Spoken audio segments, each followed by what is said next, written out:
Hello and welcome to another episode of Enter the Boardroom with New Role, the business-oriented podcast that brings the boardroom to you. I'm your host, Oliver Cummings, CEO of New Role, the board search specialist and market leader.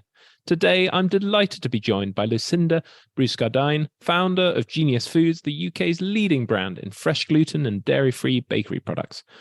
A chef, food scientist, and ingredients functionality expert by training, after building a hugely successful business as an executive, Lucinda has created an equally impressive non-executive career.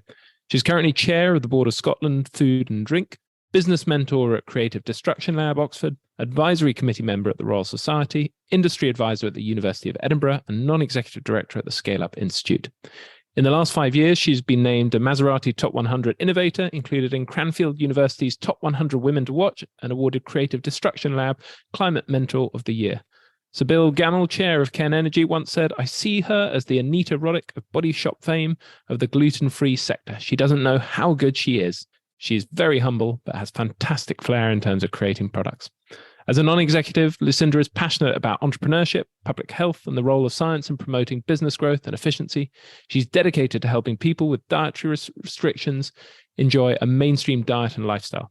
And she's committed to supporting scaling businesses and finding original and sustainable solutions to improving public health and well-being. Lucinda, a huge welcome, and thank you so much for joining us today. Thank you very much. It's great to be here. Well, it's particularly exciting for me, actually, because my son has a gluten intolerance. And so I'm one of those people who has benefited hugely from what you started. And I suppose what started with, for you, a compelling personal mission from your kitchen table and grew to a business of over 30 million of revenue exporting to over 10 different countries. Talk me through that journey. Well, it was an absolute roller coaster of a journey. So it did actually start at my kitchen table, trying to figure out how on earth I was going to be able to make a loaf of decent bread for my son. It was very, very difficult to eat out of the home because there was no bread. There was no bread that we could make a sandwich with, because the bread in 2005 was you had to microwave it or toast it to make it soft enough to make a sandwich. And clearly on a train, that wasn't going to work. So I felt that there wasn't anything out there. I'd scanned every shelf in the country, it seemed. And everything that was available was unbelievably expensive and very unpleasant. And so I thought it was my duty, really, as someone who had been a chef and had written books on the functionality of ingredients and then a book on cooking for allergies, that it was my duty to come up with that bread. How amazing. And so talk me through from starting at your table to having this multinational business selling sort of globally. What was the role of your board on that journey? So the board, we actually got a board together really pretty quickly. I met Sir Bill Gamble, who was my first investor at school. Actually, his son was at school with mine. And he'd heard that I was coming up with the gluten-free bread. He'd asked me why I was always covered in flour. And I explained to him I spent night shifts at a bakery nearby scaling my recipe. And then I dropped the children off. And he said, well, I'd love to try the bread. And he tried it and came back and said, "You've obviously got lots of talent. You obviously know how to create great products, but have you actually scaled and run an FMCG business before?" And I said, no. And so he, because of his background as a very, very experienced businessman, basically convened a group of trusted work colleagues of his and friends of his, who then very, very generously invested in me, and Bill and a couple of his friends joined the board. And that was incredibly, incredibly helpful, because they were able to introduce me to people who would form the first team to help me commercialize so that we would be taken seriously by the retailers. I think if it had just been down to me, it would have taken much longer to put that group of people together. But they also did a great job of helping to raise funding to support the concept and actually get us into the supermarkets to be taken seriously enough that we would be listed ultimately in 2008 in 700 stores across the nation. And that wouldn't have happened if we hadn't had that board right at the beginning. Gosh, how amazing. So they provided introductions, they helped fundraising. Yeah. I mean, that sounds like a lot of things that a really great board should do.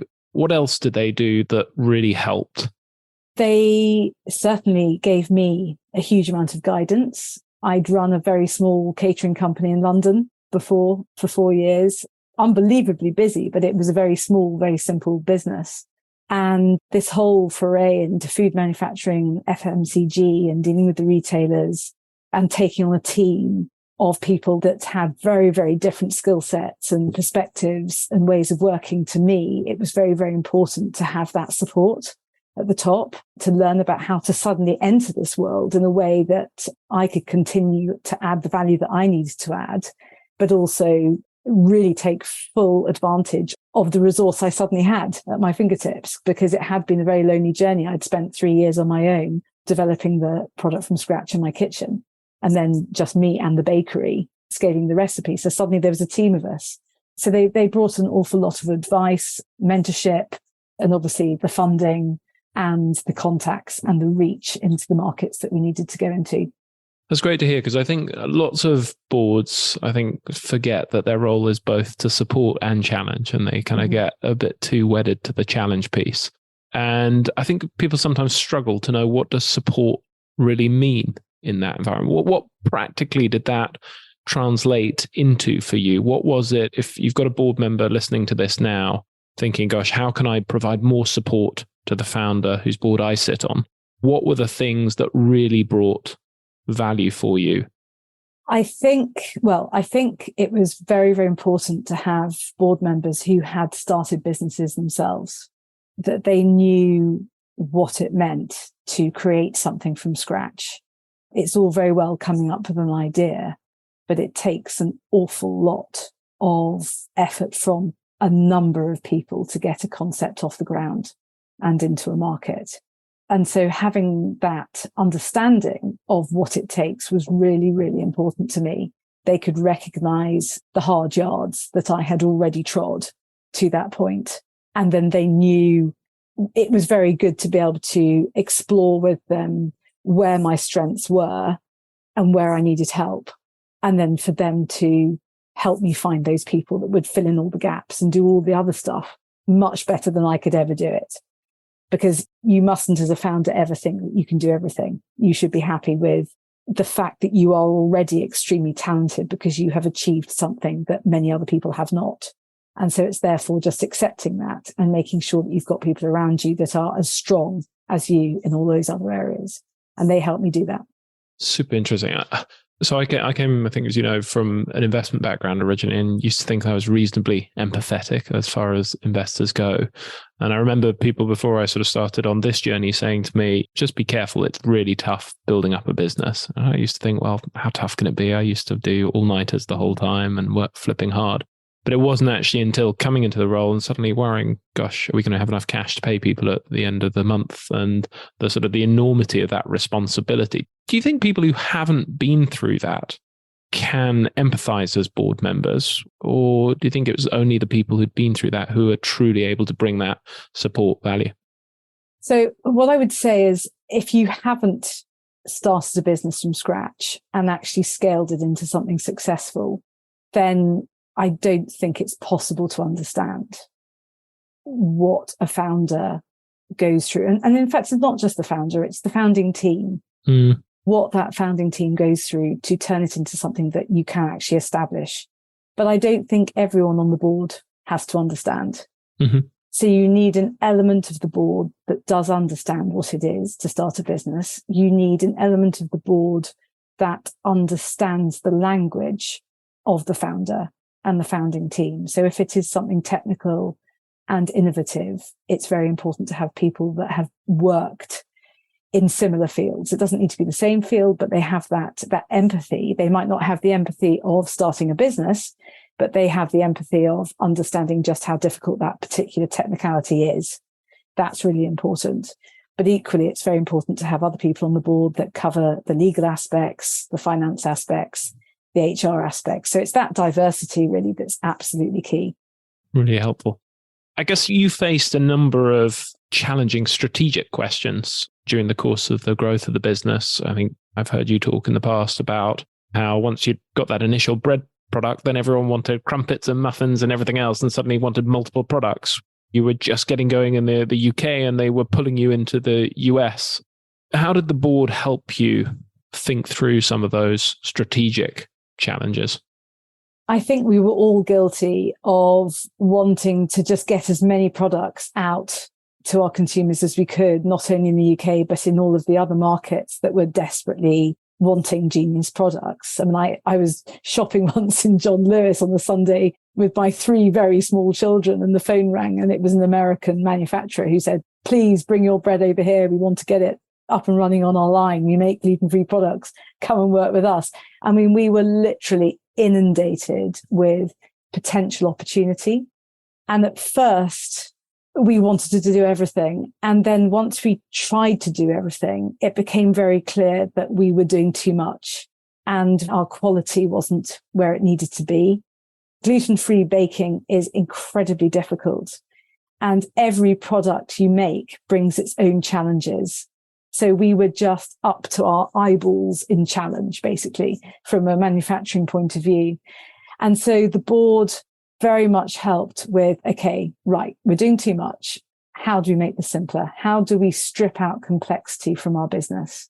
And so that's really where the strategy really came in. It was having all of those people with different perspectives around the table, having the commercial expertise, having the finance expertise, having the marketing expertise, really understanding what were the biggest size of prize products that we needed across the UK and the other markets that we'd gone into, and only doing those products, because that gave us all permission to step away from all of the things that were just distracting us and preventing us from doing a great job.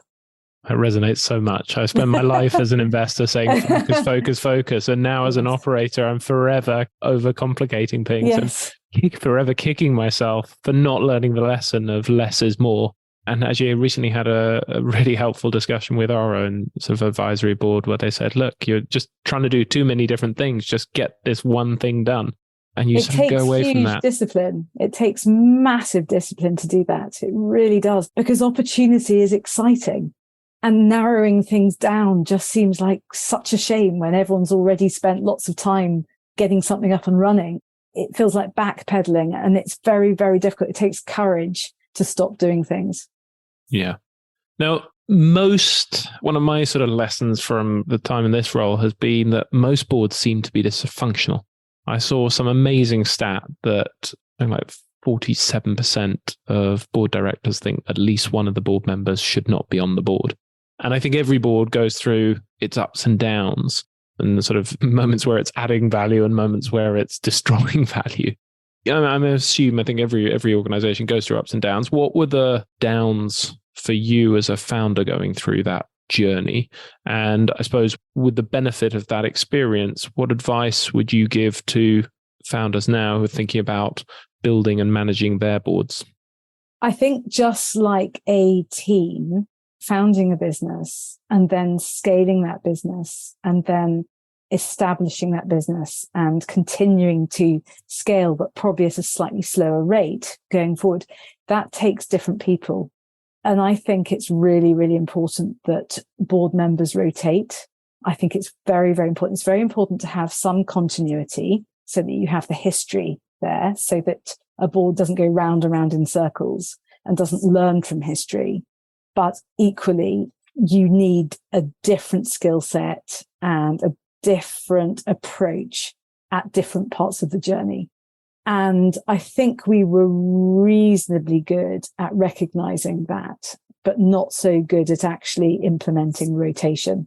Yeah, it can be really difficult. And actually, that resonates also massively with my own experience and a lot of what we see coming through the platform, where actually there'll be some people who are great for 3-6 months only sometimes actually, or maybe a year, and others who you want through that whole journey. And I suppose one of the challenges is you build a close relationship and then it's quite difficult to kick someone off without creating a sort of sense of offense. And I think one of the things that I've observed is people are often not disciplined enough about being clear that it's for a fixed term and it will by default not renew rather than by default renew, because that then creates a very awkward conversation when you're having to say, actually, we want you off versus, well, we're not going to carry on. And the expectation is always that you would only be there for a year. I mean, how else do you think you can go about navigating that solution in a way that works on both sides for the board members and for the founder? Well, I think what you've just articulated is really important, that board members never feel entitled, that they actually feel a sense of privilege to be on the board. it's a very privileged position to be there, to be supporting the founder and the team along the journey. I think it's really, really important that they know that there is a rotation. I think 3 years is a great length of time because it allows someone to really get to know a business and to be able to give a business absolutely everything before they might start to be thinking, not so interested anymore, or looking at other things. It allows people to really put their all into it. And then it might be that they're asked to stay for another 3 years. And I think that's great. I think it's really important that the chair has a very, very good relation, a very close relationship with each of the board members and obviously with the CEO. I think that's really important so that the CEO is able to report into the chair about what skill set that the CEO needs from the board, because I believe that the board are really servants to the business, and the chair to be checking in on a regular basis with the board members to understand whether they believe they're adding value, how else they could be adding value, whether they believe that their skill set is still completely relevant to where the business is. I think having those honest and open conversations is really important. And I do that now as chair. We get together twice a year, me and each of the board members, and we have a really good, hearty one-to-one. And that's the way to do it. You have to stay close. Super interesting. And then there's no surprises.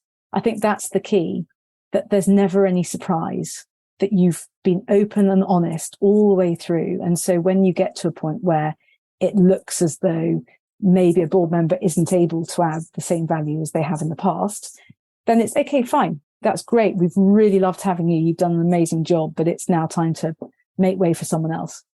Yeah, it's remarkable how few board members have any sort of performance objectives put in place. Like, what does success in this role look like? And then you can sit down at the end of that period, whether it's 3 years or whatever it might be, and go, well, actually, you haven't delivered on these things that we thought you would, or yes, you have. And this is what we want you to do for the next 3 months. It always strikes me as amazing that people are often very good with their executive teams, and yet somehow all that goes out the window with the boards and the way they sort of set expectations on both sides.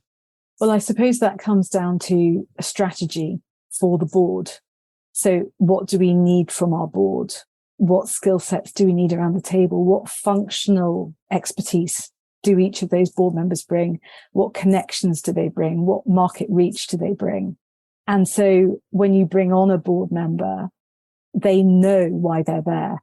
They'll be a jolly good sort, no doubt, but they are also bringing some very, very particular aspects to the boardroom that the CEO desperately needs to do a good job.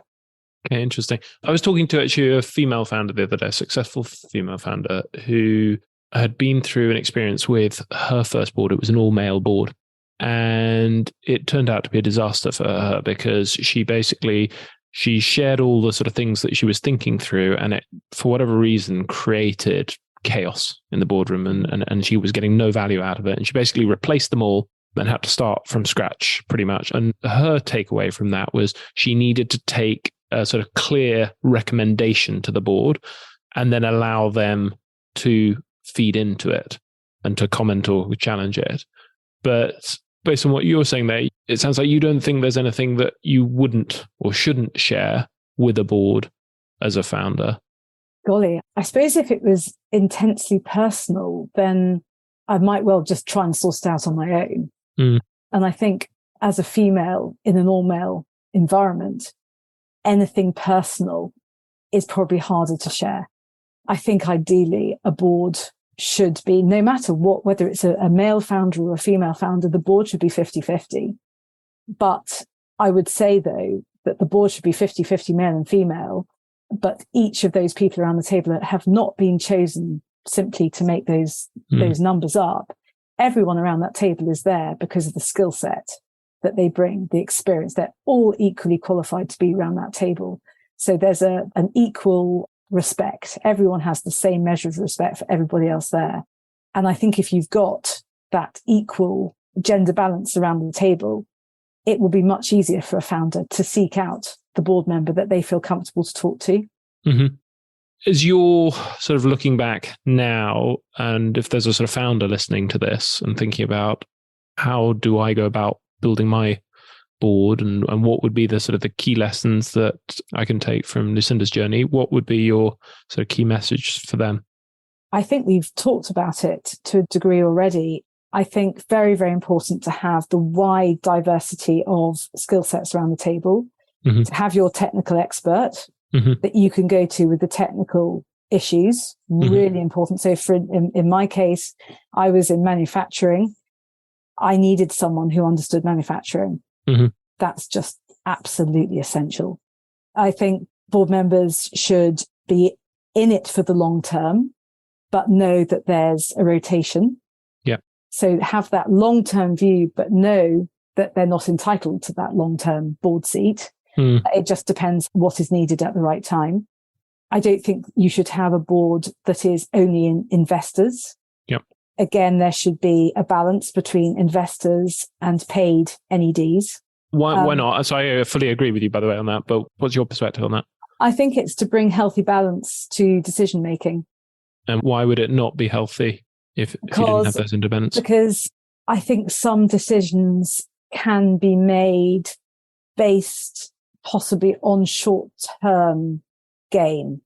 There are more short-term decision-making possibilities, I think, if you are heavily invested, if you're not careful.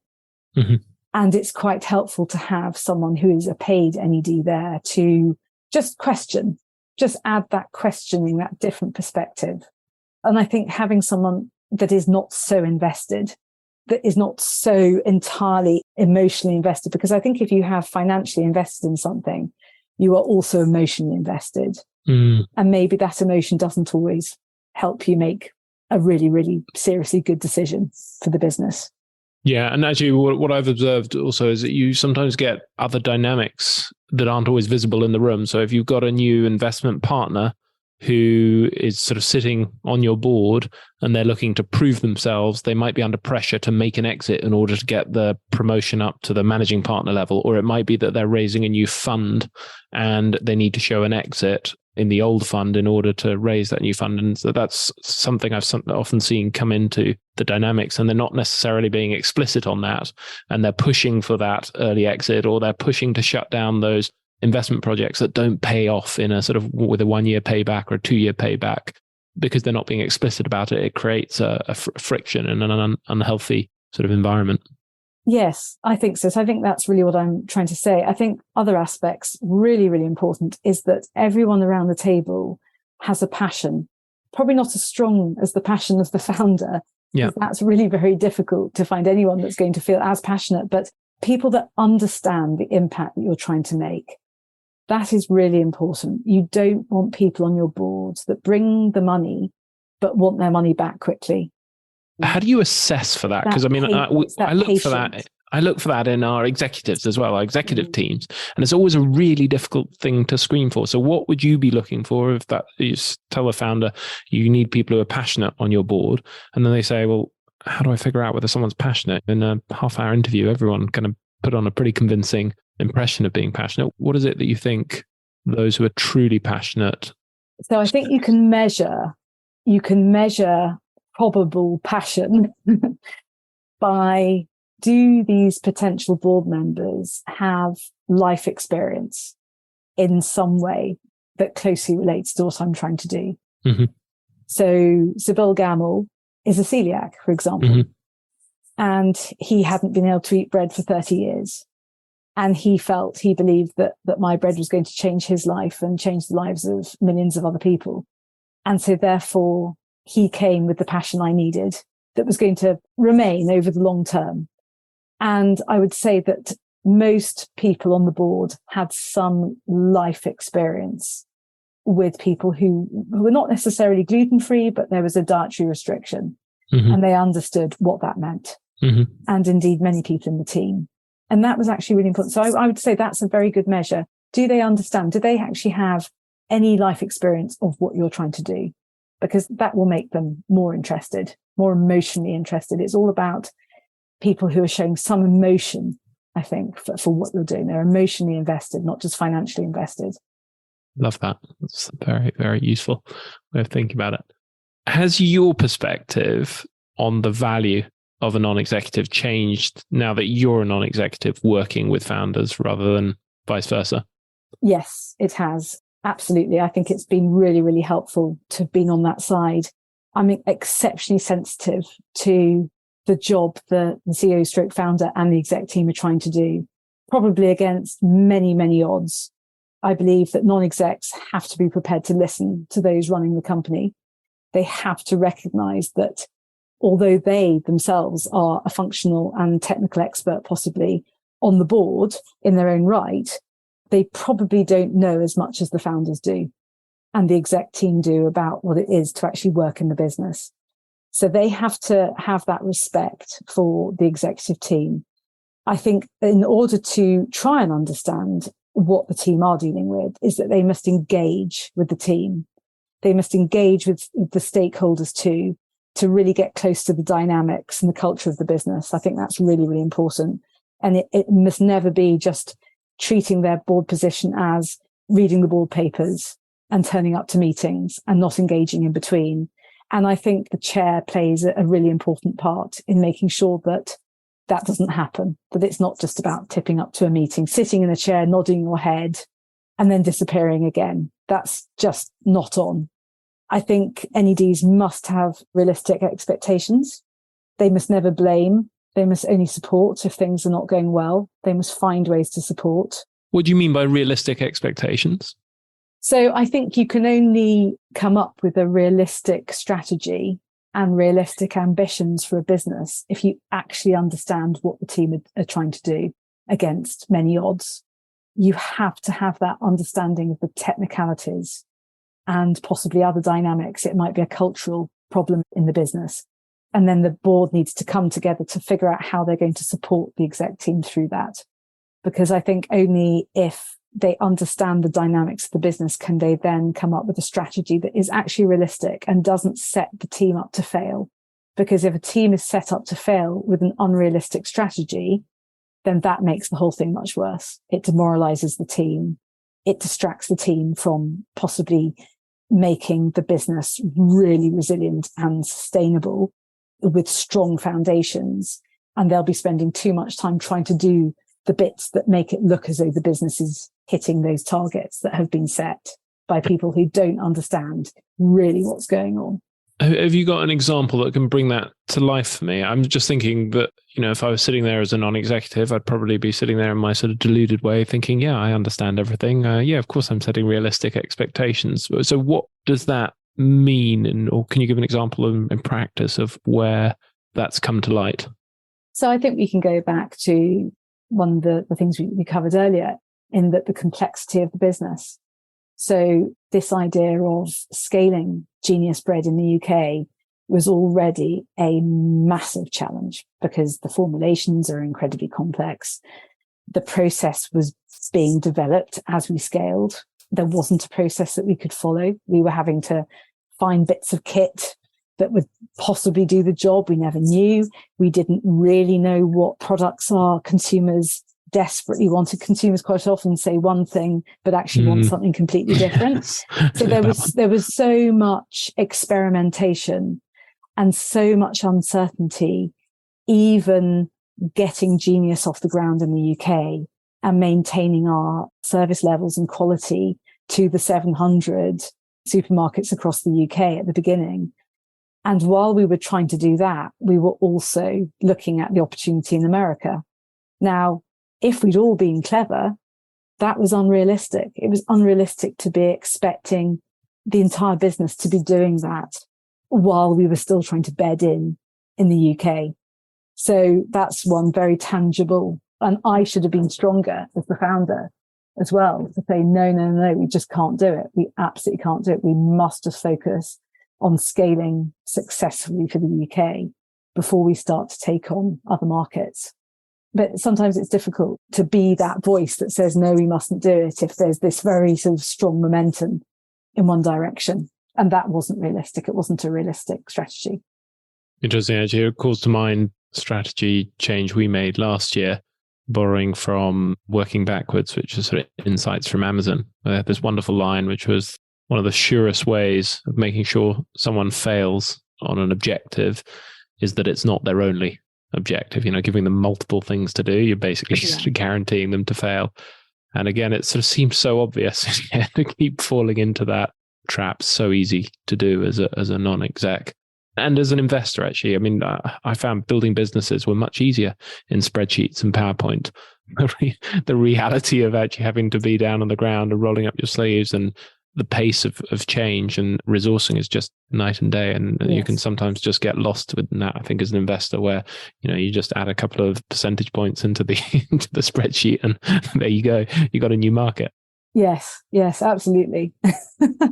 Yeah, and just other things I would say really important for founders to think about when they're looking at their boards is just remember that the non-execs, if they're really properly engaged and bring the skill sets that you need, my goodness, they add huge value to a business, often for relatively small annual cost to the business. So it's a way of bringing in the best brains and serious expertise and engagement and experience from these great people at relatively little cost.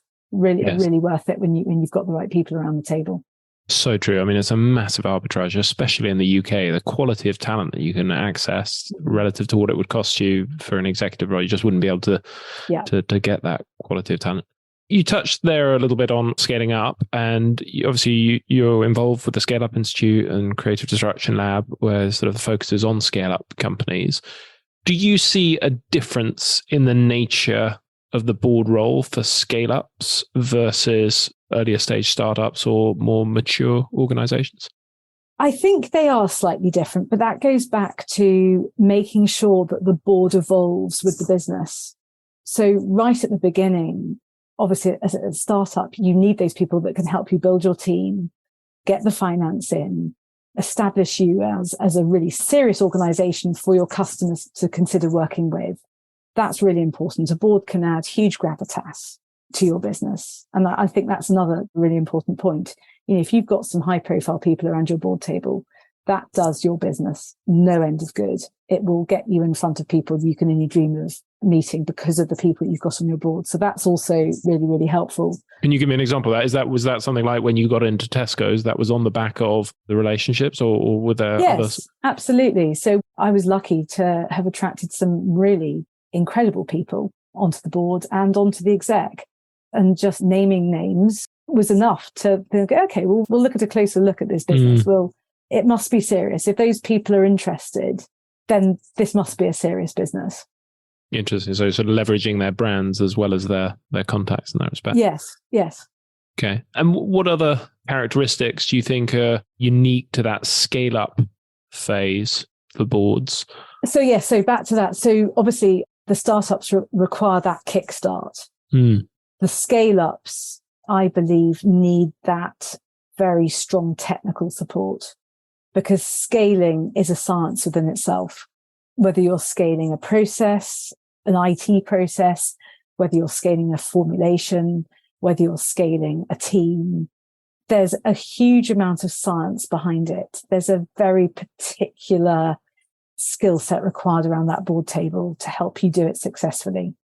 It takes a huge amount of structure and discipline and weeding out the complexity, which is a very, very different set of criteria to what a startup needs, which is adrenaline, excitement, optimism, connections, money. The bigger a business gets, the more structure it needs, more day-to-day structure. So I think that's really important. So probably different people at the scale-up stage to what you have at the startup.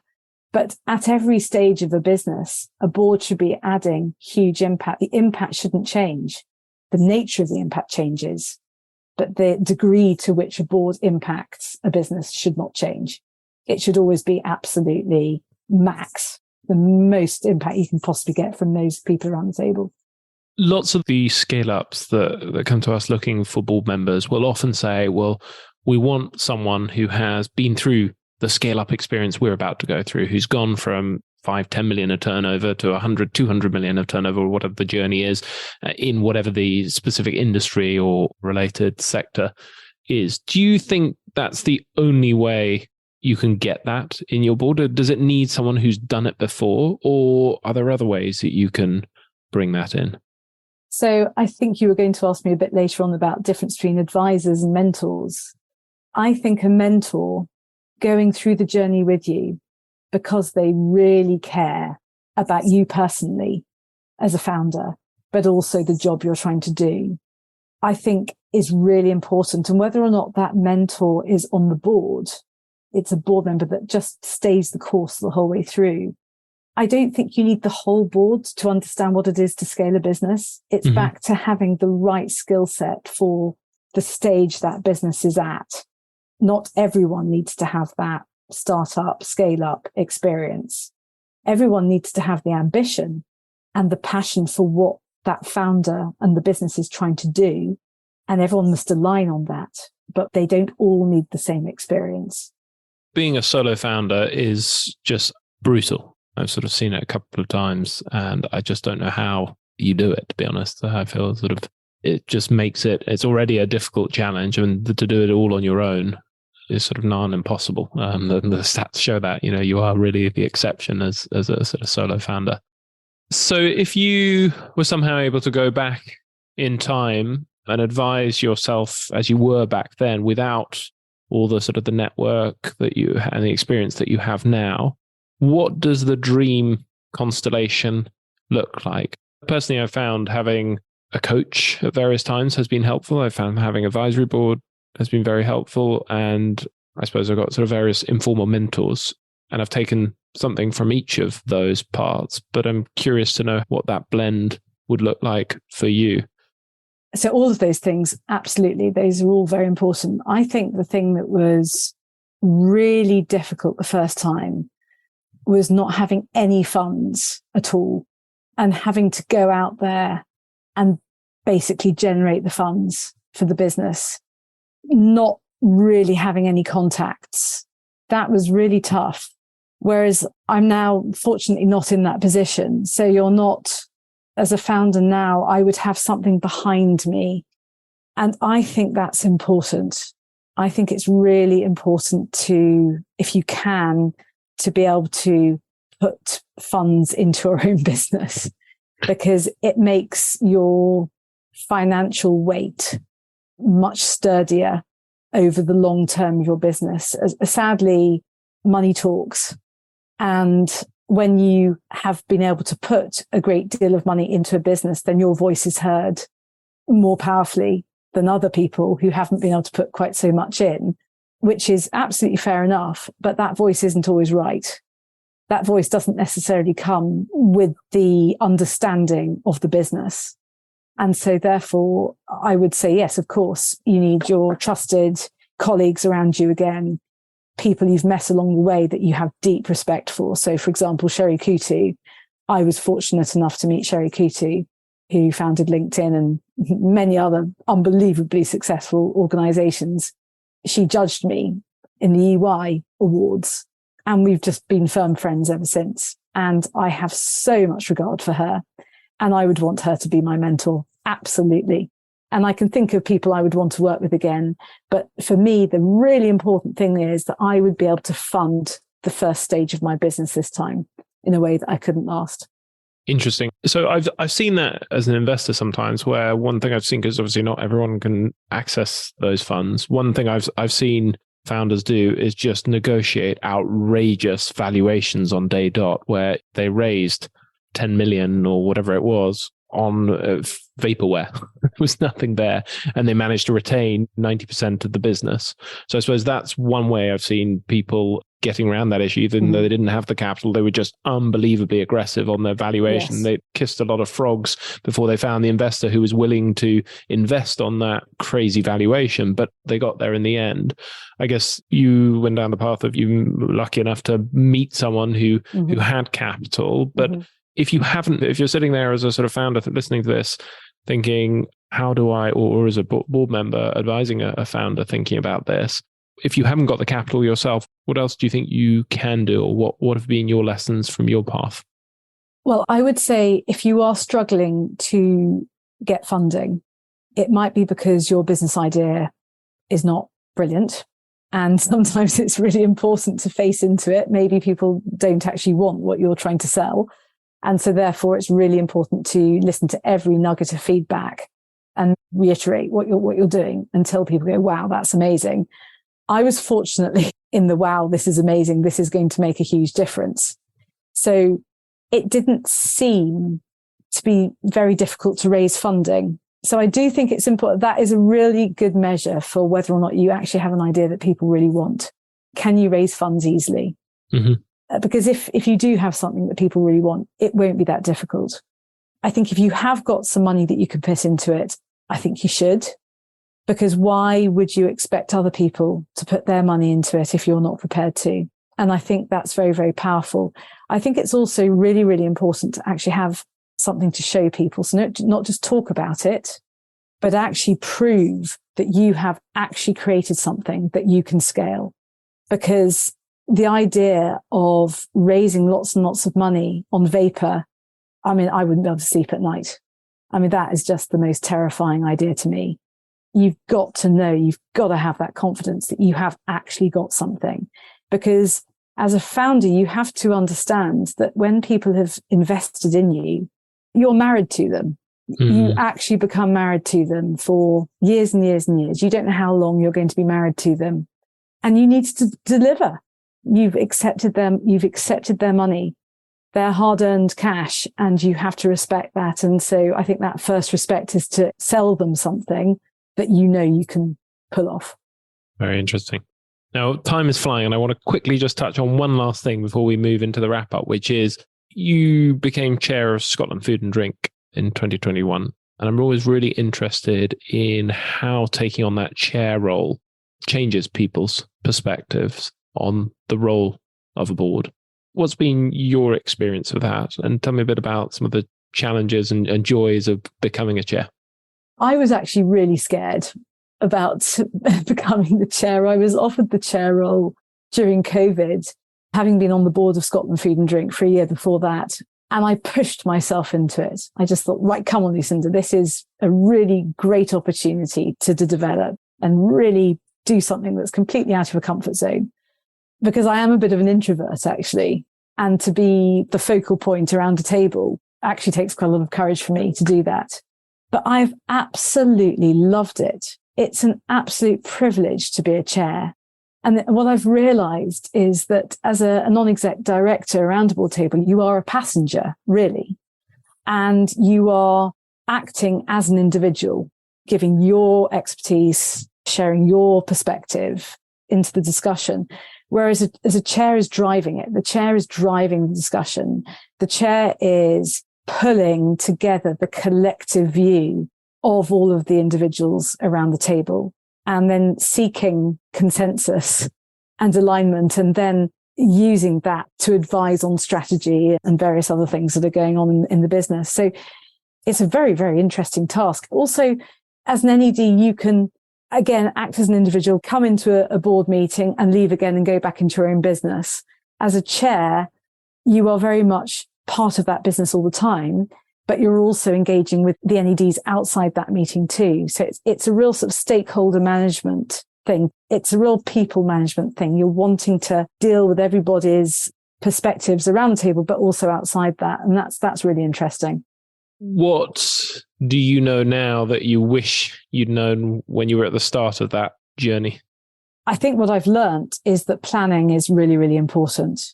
That the chair is adding structure, is adding that annual structure to the company through the governance schedule for the year. It's the chair that ensures that the risk register is looked at, that all of the slightly unsexy, slightly awkward stuff that possibly people don't want to talk about, that's brought to the surface. And that's been really interesting to me to see that is generated by the chair saying, right, okay, we must also look at this. Because the CEO will be so busy. CEOs are only human. They're human beings and they are dealing with so much. And so it's up to the chair to be digging into those little bits of the business that might otherwise just remain covered. Do you think your experience as a founder has affected the way that you chair? I think absolutely. Got it. Interesting. And you talked about preparation and you touched on a few examples there, but what else does that mean in practice? Because I think a lot of chairs are not very good at that. And you sound like you're exceptionally good at that. What's the map that you have in your head when you're looking forward and thinking about planning those boards? I think it's really important to have rules. So, for example, I really like the minutes to go out no more than 2 weeks after the board meeting so that the board can actually remember what was discussed. I'm quite demanding on giving detailed minutes of the discussion, so not just vague minutes. I want to capture what people discussed, because there's always fantastic discussion. We must capture it. We must capture the actions that come out of it, and then ensure that the board papers that go out 2 weeks before the board meeting, to give people enough time to read them, have as much information as you can give them before the board meeting, so you're not going over stuff. You're not wasting time going over stuff that they can read beforehand, that you're actually dealing in the board meeting with new urgent things that have to be discussed, any challenges that must be solved in that meeting, and also to learn from possibly presenters that come in. So having themes, so planning the year so that you have themes for each board meeting, that the board know what's coming up. They come with an expectation, and they will have read before they come. They will have read all the papers, so that when they come to the meeting, they have all the information they have to be able to contribute and participate in the discussion fully. I think that's important. I think the other thing is regular catch-ups with the CEO. So the CEO and I catch up every 3 weeks. I don't want to be on his back all the time. So we think every 3 weeks is a good regularity. And as I said earlier, I catch up separately with every board member twice a year. But obviously, if I make it very, very clear, if there's anything they want to discuss in between board meetings, they must get in touch. And then we have our committee meetings as well, which brings a sort of a regularity to meetings in between the board meetings. Lucinda, you sound like the most brilliant chair. Well, I don't know. I'm doing my best. Unfortunately, time has flown by, so it's time to move into the 5-question quickfire, where I'm going to say a short statement and ask you for a quick response, if that's all right. Yep. So first up is best book every board member should read, and why? I really enjoyed The 7 Habits of Highly Effective People by Stephen Covey. I think that's actually a really helpful book for analysing personal and professional problems, and analysing the people you have around the room and how you can get the best from them. Brilliant. That's a good reminder for me to reread that. Your favourite quote and why? I love opportunities don't happen, you create them. I think that's absolutely true. I don't think opportunities just crop up. They might crop up, but you need to be prepared to actually take advantage of that opportunity. And I think what that does, it celebrates the proactiveness required as a founder. You have to proactively sort a problem out. It's not just going to sort itself out. Love that. Your best ever holiday and why? Walking the Inca Trail with my family. It was absolutely amazing. It was a journey. I've got 3 boys, very active. It was the most incredible journey from start to finish along the most beautiful, beautiful ancient route. And it just felt that we were getting fit. We were able to talk for hours and hours. It was just us in rainforest. And it was an absolute joy to be there. Sounds amazing.